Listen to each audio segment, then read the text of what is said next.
So friends, class 10th है और question number 2 है इसका, चैप्टर 9 का।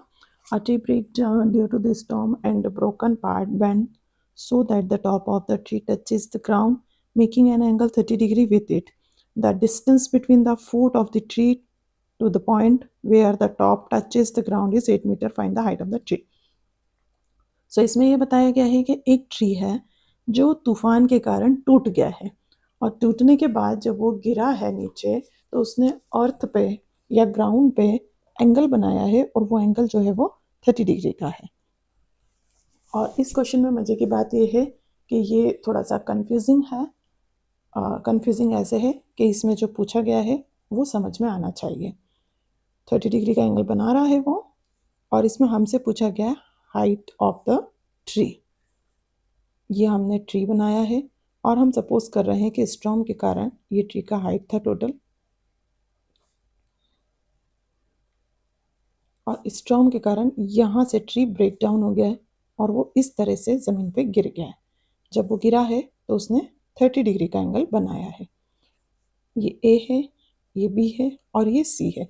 ये जो सी नीचे आकर के गिरा है, अगर ये खड़ा होता तो ये यहाँ पे सी डैश होता। तो हमसे एक्चुअली पूछा गया है हाइट ऑफ ट्री, तो सीधा मतलब है हाइट ऑफ ट्री का मतलब हमसे पूछा गया है ए बी प्लस ए सी पूछा गया है। और जितनी दूरी पर वो गिरा है वो डिस्टेंस हमको बताई गई है कि 8 मीटर की दूरी पर गिरा है। तो अब सवाल ये आता है कि इस क्वेश्चन में हमको दो चीज़ें फाइंड करने होंगे, एक तो ये और एक ये हम पे डिपेंड करता है कि हम पहले क्या फाइंड करते हैं। तो सीधी बात है कि हम पहले इसका नीचे का हिस्सा ही फाइंड करेंगे, उसके बाद हम ऊपर का फाइंड करेंगे। सो गिवन यहाँ पे हम स्टार्ट करते हैं।